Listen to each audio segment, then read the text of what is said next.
In this video, we're going to rip on the 240 for the first time. First, we're going to give Bryce and Logan a ride. These are people who were on the channel 8-10 years ago. We used to ride bikes together. We were best friends. A lot of you are probably new. I used to post BMX stuff before I got into cars. I used to post a lot of webisodes, a lot of BMX content at the skate park. I was the guy at the skate park with the camera that was always just filming whatever. And Logan and Bryce were people who were in the videos very regularly back then. You could even call them main characters on the channel. I got into drifting and they recently, they've been in the cars, but they weren't like into drifting until recently. So now we're all hanging out again, and that's kind of the backstory. So Bryce is the first person that I'm gonna give a ride to, and then Logan is the second. Logan has a Mark III Supra that makes similar power to mine, and you'll see us race in a future video. Now, obviously this car has been a massive headache for me, a lot of stress. So this was filmed a long time ago, right when I got the car tuned, right when I got it back, and I was actually able to finally rip on it for the first time with the top mount, minus when we first put it on and then it blew up right away. But these are like the first like real rips with the top mount, because when we had the top mount on before, like 2 years ago, I could only do second gear because my wheels were wobbling. The VSKFs were shaking. So I do sound really nervous in the video because I am. The car was not as dialed in as it is in future videos. So it was kind of like just really nerve-wracking, gave me a lot of anxiety, but yeah, enjoy. I'm sure this thing's all solid mounts. Yeah, well, like I said, I went back to poly and stuff in my car. That's crazy. So like everything's solid, like subframe diff.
You're definitely not gonna have to turn it up. Even like comp stuff. 350 is a lot on US Air. Yeah, cause great. You're a good driver. My car can do pretty well. It's just like where the slower sections are, all the turbo cars can light off. We missed our opportunity.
everyone needs to stop KA hate, because everyone praises the SR20.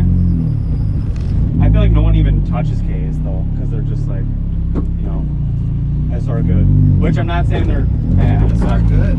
This is just objectively better. Like if you're gonna go, Very torquey. if you're gonna build an SR or build a KAT, they're about the same price, because you know, to get the billet crank to fix the counterbalance problem, it's about like $3 grand ish. But it's like that's kind of what you're paying for a core. You're paying for an SR. a shitty SR is So it kind of 3-4 balances grand. out. Yeah.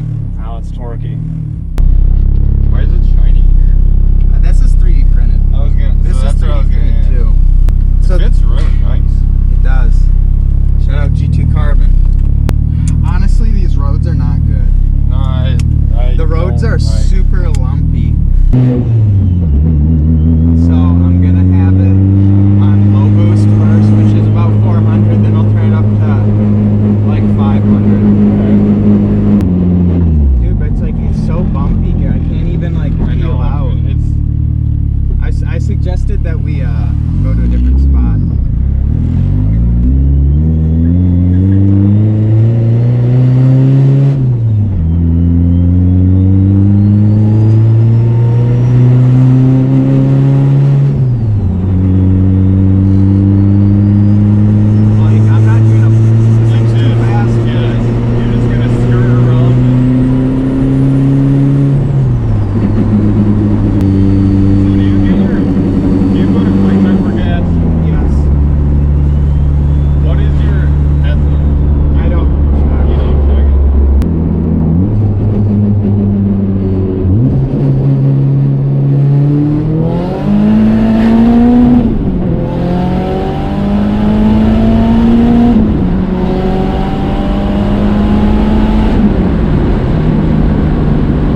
I put a smaller wastegate spring in it, so it definitely does make more, but it's so unnecessary. I'm really happy with it. I'm happy for you. Thank you. It's exactly what I wanted. That nice big turbo power band where it just sucks you in and just like keeps going all the way to redline. It's like controlled though. Like It is. It's linear. It doesn't feels really good. It doesn't hit and then fall off. Is this more than like you could have ever wanted? Like is this what It's you wanted it to be? exactly what I wanted. Right And I'm on. really picky. I'm a perfectionist. I mean, there's still little things that I want to like tweak and improve, but as far as like the drivetrain setup, it's exactly what I wanted. What's the plan now? Honestly, I mean, we can go to my house, put the other tires on it, and we can go to a spot. We can try to, me and Bryce can do like a little bit of drifting. If they Logan want can it. get his car. Yeah. So, Dude, like, that's really fast. how comfortable is this? Pretty. Besides like the whatever that is. That's the diff. So when it accelerates or decels, Is it just going like this? it engages. But when you sit like with like, well, I went slower, so I gotta build my speed up again. But if you hold it in the middle where it's not really loaded up, it doesn't make much noise. The gram lights are They're so good. They're so good. Like this is the Like it looks really. I'm gonna In be honest. person? It looks way better on these than the KFs right now. I agree. I don't normally like black wheels. This car is one of the only exceptions. No, it flows though, especially the hood with like from the side with the hood and everything. It flows so well. The black hood, or is that carbon? Carbon. It's insane to like. It's so cool to watch little kids outside right now, and they're all just going. But you're gonna cut it, and it's gonna say it's insane to watch these little kids, and you're just gonna leave it.